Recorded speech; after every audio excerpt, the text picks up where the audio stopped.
Welcome to SCOTUScast, Patent Infringement Venues Edition. Thank you for tuning in. On March 27, 2017, the Supreme Court heard oral argument in TC Heartland LLC v. Kraft Food Brands LLC. TC Heartland LLC is organized under Indiana law and headquartered in Indiana. Kraft Food Brands LLC is organized under Delaware law with its principal place of business in Illinois.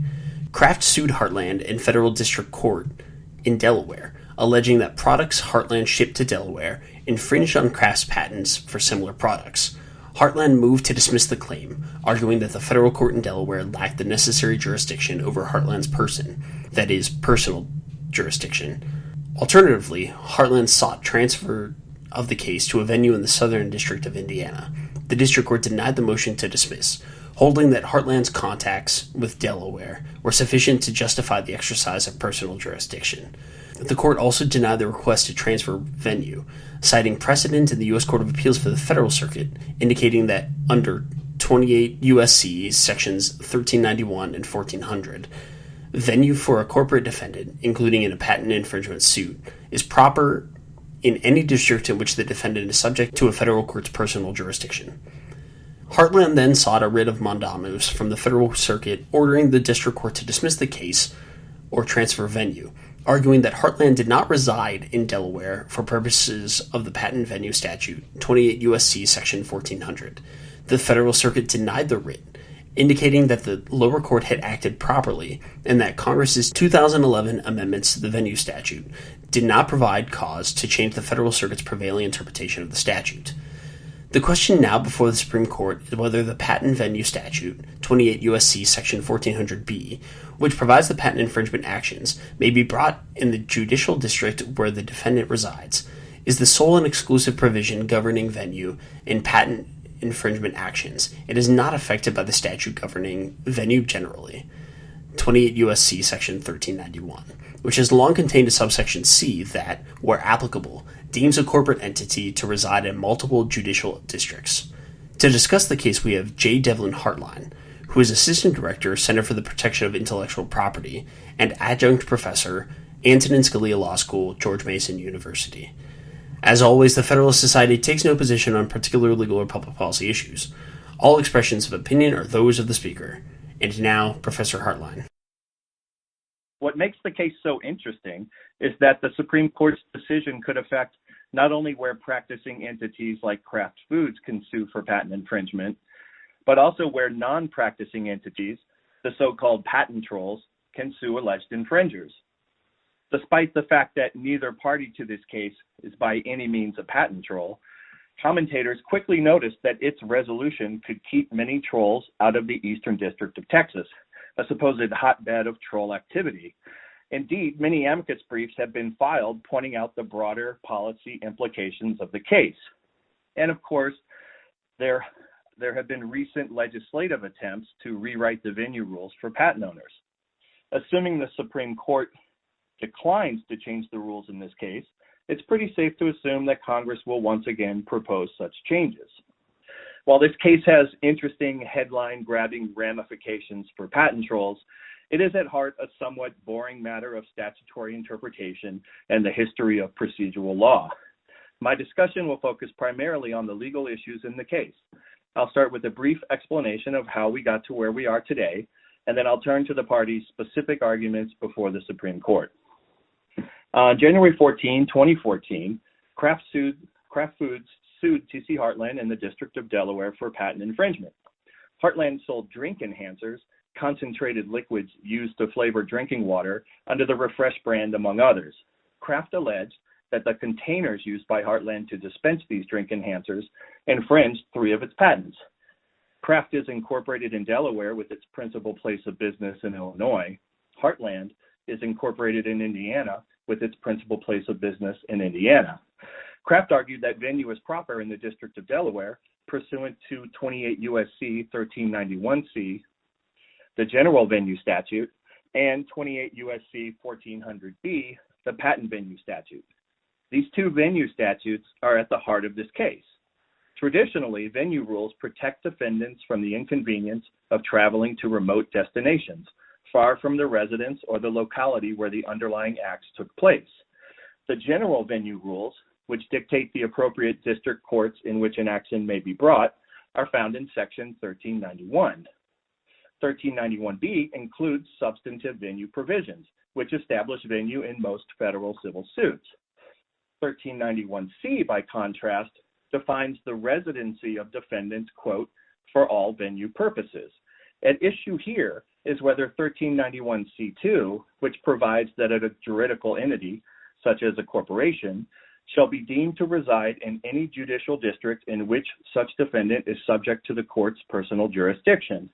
Importantly, Section 1391C2 is not a substantive venue statute. That is, it does not establish venue.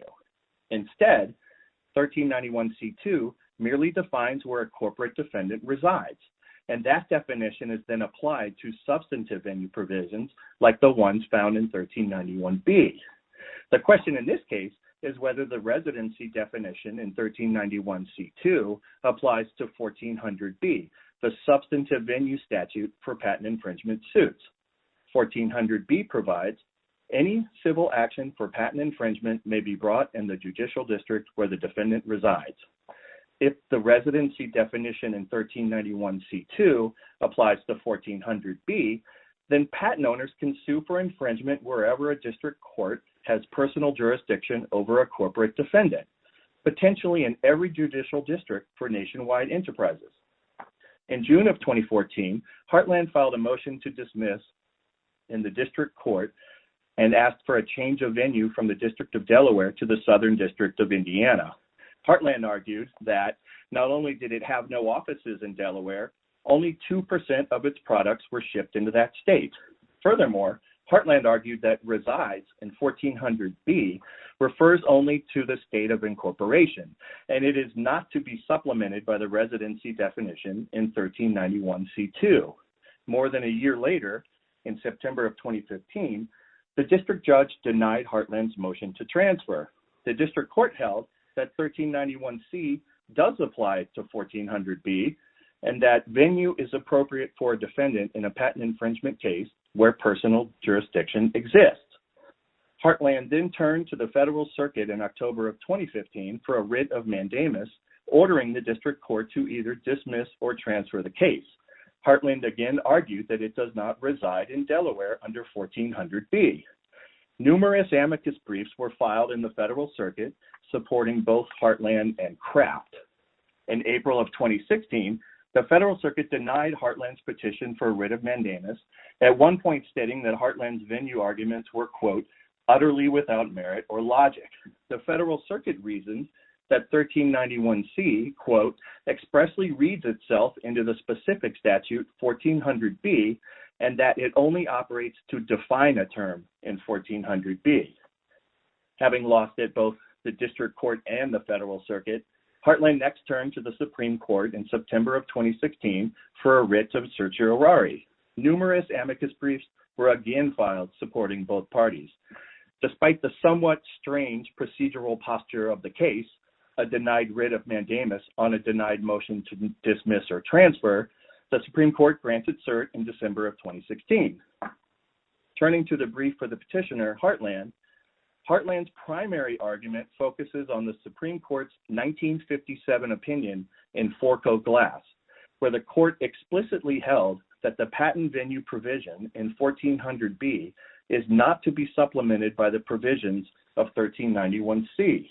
Indeed, the text of 1400B has not changed since Congress enacted it in 1948, and the patent venue statutes dating back to 1897 say essentially the same thing. Moreover, even before Forco, the Supreme Court had reached a similar conclusion interpreting Section 48 of the Judicial Code, the predecessor to 1400B, which provided that a patent owner could sue for infringement where the defendant was, quote, an inhabitant. In its 1942 opinion in Stonite Products, the court held that Section 48 is the exclusive provision controlling venue in patent infringement proceedings. Heartland argues that the Supreme Court has already addressed the very issue in this case, namely that the general venue rules do not supplement the specific patent venue rules.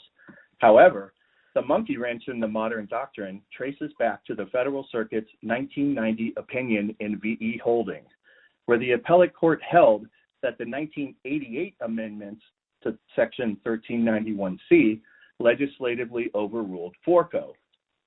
In 1988, Section 1391C was changed from a substantive venue statute, which actually established venue for a corporate defendant, to merely a definitional statute defining where a corporation resides, quote, for purposes of venue under this chapter. The Federal Circuit in V.E. Holding found that this alteration in 1391C radically changed the law. Quote, we hold that Congress, by its 1988 amendment of Section 1391C, meant what it said. The meaning of the term resides in 1400B has changed. The Federal Circuit acknowledged that the same question was presented in FORCO, but it found that the reasoning of FORCO no longer applied. Whereas the version of 1391C at issue in FORCO conflicted with 1400B in that both statutes established venue, the Federal Circuit held that the amended version of 1391C no longer conflicted with 1400B, since the former no longer established venue. And the fact that 1391C expressly applied, quote, for purposes of venue under this chapter, referring to Chapter 87 of Title 28, which included 1400B, sealed the deal. Heartland argues that V.E. Holding was wrongly decided and that FORCO remains the law of the land. It points to the principle that Congress, quote, does not hide elephants in mouse holes, and says that V.E. Holding, quote, somehow found a huge elephant, indeed a revolution in patent venue, overturning more than 90 years of stable law, lurking in the smallest of mouse holes, an enactment that was not amending the patent venue statute. Heartland notes that V.E. Holding's understanding of resides conflicts with Section 1694, which authorizes service of process in a patent infringement action in a district where the defendant is not a resident but has a regular and established place of business. Under V.E. Holding, there could be no district where a defendant has a regular and established place of business but is not also a resident.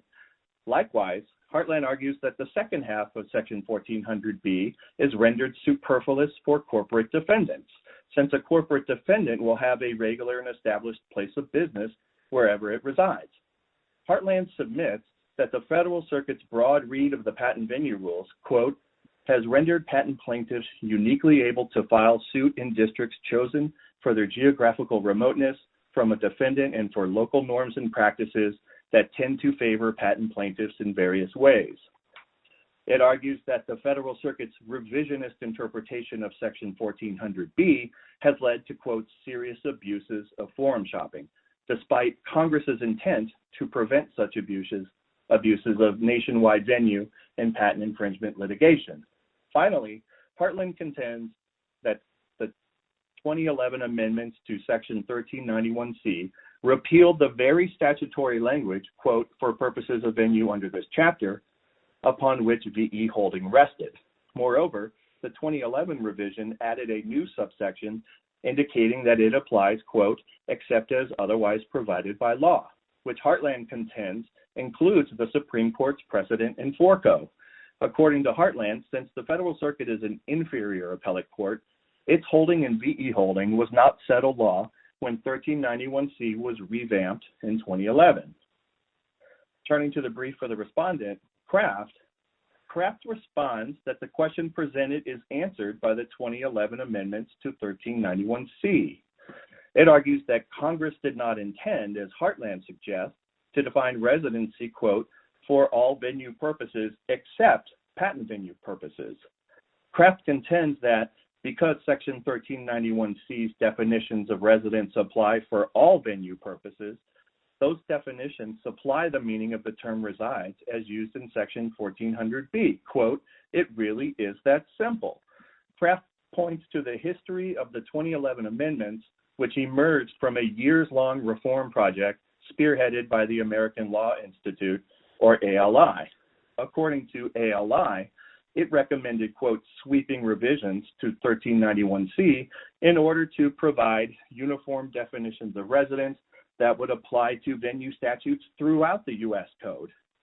Rather than undertake the, quote, challenging, delicate, and indeed agonizing process of amending individual venue statutes, ALI suggested that the venue rules could be clarified by simply amending 1391C.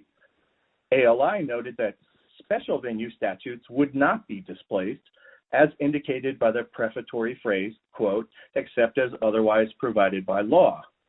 However, ALI explained that the residency definition would apply globally to all venue statutes, whether of general or special applicability. Turning to Heartland's argument that 1400B is not to be supplemented by 1391C, Kraft contends that this creates a loophole for foreign defendants. 1391C3 provides, quote, a defendant not resident in the United States may be sued in any judicial district. But if 1391C does not apply in patent infringement cases, as Heartland contends, then no venue would lie for many foreign defendants. To Heartland's argument that Kraft's interpretation of resides renders the second half of 1400B superfluous, Kraft responds that the clause provides a basis for venue in suits against individual defendants who are domiciled in only one district. Moreover, Kraft notes that such redundancies are not unusual where, as here, Congress decided to adopt a generally applicable definition of residence rather than parse through and harmonize hundreds of special venue statutes, and it points to other venue statutes with similar redundancies. Likewise, Kraft argues that the inconsistency with Section 1694 concerning service of process is simply the result of legislation that overhauled venue rules without touching service of process statutes. There was no need to change Section 1694, Kraft continues, because the federal rules of civil procedure already supply a means for service of process in a patent infringement case. And to the continued applicability of FORCO, Kraft argues that the result was driven by the legislative history of the 1948 recodification of Title 28, which showed that Congress intended 1400B to operate the same as it had under the predecessor version that was analyzed in Stonite. By contrast, Kraft contends that the 1988 and 2011 amendments to 1391C evince Congress's unambiguous purpose to define residency broadly for all litigants, and nothing suggests they should be disregarded as non-substantive. Turning to VE Holding, Kraft suggests that it is irrelevant whether the Federal Circuit correctly interpreted 1391C under the 1988 amendments. The only thing that matters here, Kraft continues, is whether 1391C under the 2011 amendments unambiguously provides the meaning of resides in Section 1400B. Kraft argues that the 2011 amendments to the venue rules, including 1391C, were not elephants hiding in mouse holes, since they were widely regarded as enacting far-reaching changes. Kraft rejects the suggestion that the Supreme Court should read the residency definition in 1391C narrowly in order to discourage forum shopping and the concentration of patent litigation in a few judicial districts. It argues that, quote, policy arguments cannot justify ignoring the statute's plain text, and that resurrecting FORCO would not materially decrease the concentration of patent litigation, but it would rather, quote, merely reshuffle the ranking of the most common forums. Moreover, Kraft points out that such a restrictive definition would create new problems, for example, by requiring patent owners to file duplicative lawsuits if infringers are incorporated in different states. Such changes to the venue rules should come from Congress, Kraft contends, which is better positioned to address the policy concerns and which can adopt more tailored reforms. Kraft argues that Heartland's approach to the venue rules is out of sync with modern venue principles, since Congress has repeatedly expanded the definition of corporate residence to bring the venue laws in tune with modern concepts of corporate operations. Since the Federal Circuit's rule about patent venue is the same rule that applies generally in non-patent cases, Kraft rhetorically asks, quote, why the loud protests about forum shopping here? If anything, Kraft suggests that the real problem may be the Federal Circuit's approach to personal jurisdiction, which upholds specific jurisdiction when infringing products are shipped into a forum through established distribution chains under the so-called stream of commerce theory. Though Heartland also complained in the courts below about this theory of personal jurisdiction, Kraft notes that Heartland chose not to petition on it here. Lastly, Kraft points out that none of the current legislative proposals for amending the venue rules are as restrictive as the Supreme Court's rule in Forco, and it notes that these proposals are carefully calibrated to eliminate forum shopping by non-practicing entities without dramatically restricting venue choices to other types of plaintiffs. Kraft concludes that while current patent venue system may be imperfect, Heartland's proposed cure is worse than the disease. The case itself has drawn much attention because its outcome will determine where all patent owners, including patent trolls, may sue for infringement. More than 24 amicus briefs have been filed in the Supreme Court at the merit stage, with Heartland receiving a few more in support than Kraft. Despite the case ostensibly turning on the pure issue of statutory construction, the bulk of the amicus briefs make policy arguments. Many of the briefs focus heavily on the practice of forum shopping, where patent owners choose to sue in the forum they think will give them the best chance of success. Much attention is given to one particular forum, the Eastern District of Texas, where many non-practicing entities, or NPEs, bring infringement suits. Heartland's supporters see this as a chance to shut the trolls out of Texas. Kraft's supporters, on the other hand, argue that the Supreme Court is the wrong branch of government to rewrite the patent venue rules. Thank you for listening to this episode of SCOTUScast. For more episodes of SCOTUScast, as well as audio and video of past Federalist Society events, please visit our website at www.fedsoc.org/multimedia.